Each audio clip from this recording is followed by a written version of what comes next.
জাতীয় পতাকা তিনি বৰণিয়া জাতীয় পতাকা নীল আকাশত নাচে গেৰুৱা মাজত সুতলা তলত শ্যামল আছে বগাৰ মাজত চিত্ৰ জিলিকিৰা আমাৰ জাতীয় পতাকাখনি কদাপি নহয় ক্ষয়।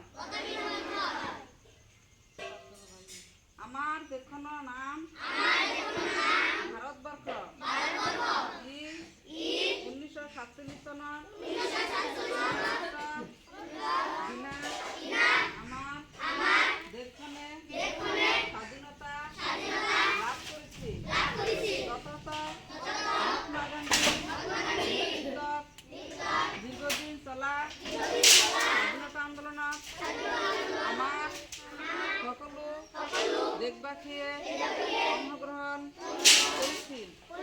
ব্ৰিটিছৰ বিৰুদ্ধে চলা এই স্বাধীনতা আন্দোলনত বহু সংখ্যক দেশপ্ৰেমীয়ে নিজৰ জীৱন বলিদান দি শ্বহীদ হৈছিল।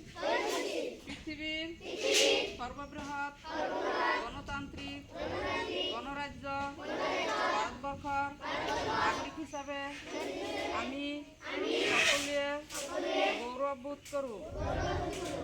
আমি সকলোৱে স্বাধীনতা